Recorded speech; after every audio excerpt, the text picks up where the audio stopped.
செய்து இன்றைய தினம் வைர விழாவாக நாம் கொண்டாடி கொண்டிருக்கிறோம். இந்த பொன்னாளில் மாணவ சமுதாயத்தில் செல்போனின் பயன்பாடு நமக்கு நல்லதா இல்லை கெட்டதா மயமாக கொண்டு செல்போன் நமக்கு செல்ல பிள்ளையா இல்லை விரட்ட வேண்டிய கீரிய பிள்ளையா என்ற தலைப்பில் சிறிய பட்டிமன்றம் நாங்கள் நடத்துள்ளோம். நடுவராக நான் மோனிகா 5ஆம் வகுப்பு. செல்போன் நமக்கு செல்ல பிள்ளை என்ற அணியில் சபின் மற்றும் தன்சியாவும், செல்போன் நமக்கு விரட்ட வேண்டிய கீரி பிள்ளை என்ற அணியில் இந்துமதியும் முகுந்தனும் பேச இருக்கிறார்கள். முதலாவதாக செல்போன் நமக்கு செல்ல பிள்ளை என்று பேச சபினை அழைக்கிறேன்.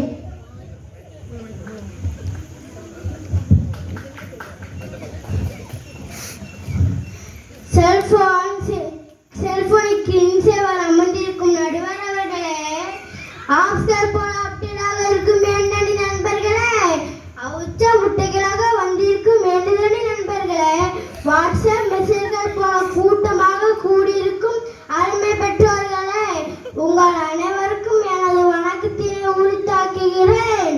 நடுவர் அவர்களே, செல்போன் நமக்கு எப்போதும் செல்ல பிள்ளைதான். ஏன் தெரியுமா? செல்ல பிள்ளைய அப்போ எங்க போனாலும் கூட்டிட்டு போவாங்க. அது போல நாம எங்க போனாலும் செல்போனை கொண்டு போறது இந்த செல்போன் தான். ஹெல்மெட் போடாம கூட போவோம், ஆனா செல்போன் கொண்டு போவோமா? அந்த காலத்துல ஒரு மன்னன் இன்னொரு மன்னனுக்கு செய்தி அனுப்பும் புறா கல் கட்டி அனுப்புவாங்க. அது போய் 10 நாள் ஆகும். அப்பதான் லெட்டர் கண்டுபிடிச்சாங்க. 5 நாள் ஆச்சு. நடுவர்கள் இப்ப பாருங்க, ஒரு செகண்ட்ல உலகத்தோட எந்த மூளைக்கும் நம்ம மெசேஜ் அனுப்பலாம். செல்போனுக்கு செல்ல பிள்ளையா இல்லையா? இது மட்டுமா? உங்க வீட்டுல உங்க தாத்தா போட்டோ இருக்கா? இருக்கு. உங்க பாட்டி போட்டோ இருக்கா? இருக்குது. உங்க தாத்தாவோட தாத்தா போட்டோ இருக்கா? இல்லையே. உங்க பாட்டியோட பாட்டி போட்டோ இருக்கா? இல்ல. இல்ல பாத்தீங்களா? ஆனா என் போன்ல என்னோட போட்டோ 1000 போட்டோ வச்சிருக்கேன். விதவிதமா வித்தியாசமா அழகழகா அற்புதமா போட்டோ எடுக்க முடியுது. நடுவர்களை இப்ப சொல்லுங்க, செல்போனுக்கு செல்ல பிள்ளையா இல்லையா என்று எனது வானத்தை முடிக்கிறேன். நன்றி, வணக்கம். சிறப்பாக பேசிய சபினுக்கு வாழ்த்துக்கள். செல்போன் விரட்ட வேண்டிய கீரி பிள்ளை என்று பேச இந்துமதியை அழைக்கிறேன். சிறப்பான பட்டிமன்றத்திற்கு சரியான தீர்ப்பை தர வந்திருக்கும் நடுவர் அவர்களே, உண்மை சொல்ல வந்திருக்கும் என்னடி நண்பர்களே, ஆன்றோர்களே, சான்றோர்களே, உங்கள் அனைவருக்கும் எனது வணக்கத்தை தெரிவித்துக் கொள்கிறேன். சபின் அண்ணா எங்கள் அவுச்ச முட்டையிடம் சொன்னாங்க, ஆனா அவங்க டீம் ஒரு கூமுட்டை. நடுவர் அவர்களே, அவுச்ச முட்டையா சாப்பிட பயன்படும் கூமுட்டை எதுக்கா பயன்படுமா? அந்த காலத்துல புறாக்கல்ல கட்டி தான் செய்தி அனுப்புவாங்க. சரியான நேரத்தில் போய் சேர்ந்துரும். நடுவர் அவர்களே, ஒரு மெசேஜ் 1000 குரூப்ல 10,000 தடவை அனுப்புறாங்க. நடுவர் அவர்களே, பொங்கல் வாழ்த்து அனுப்புனா மகிழ்ச்சி இதான்.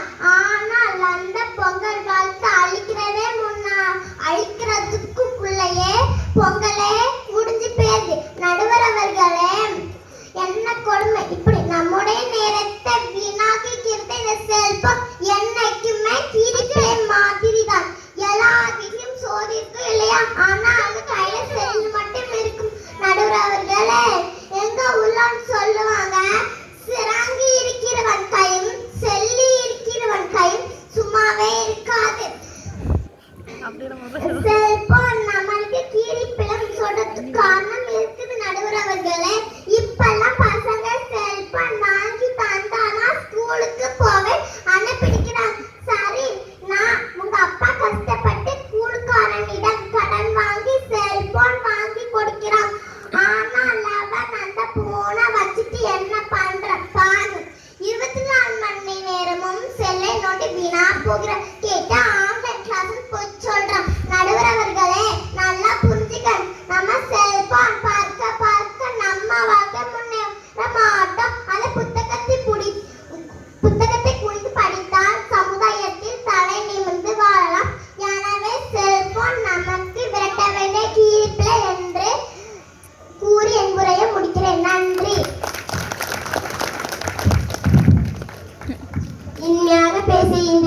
பதில் சொல்ல செல்போன் நம் செல்ல பிள்ளை என்பதை நிரூபிக்க தன்சியாவை அழைக்கிறேன்.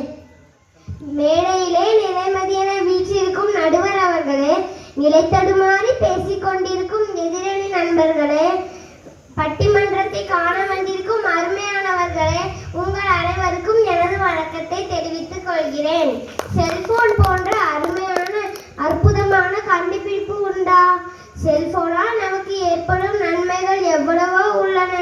ஒரு ஊருக்கு போகணும்னா இப்ப யார்கிட்டையும் வழியே கேட்க தேவையில்லை. நம்ம பாட்டுக்கு ஜாலியா போகலாம்.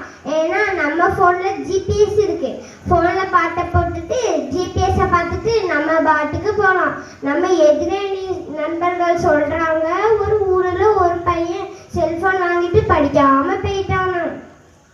நடுவர் அவர்களே, கொரோனா காலத்துல செல்போன்களால தான் பள்ளிக்கூடமே இயங்குச்சு இல்லையா? நம்மளால வெளியில வர முடியல.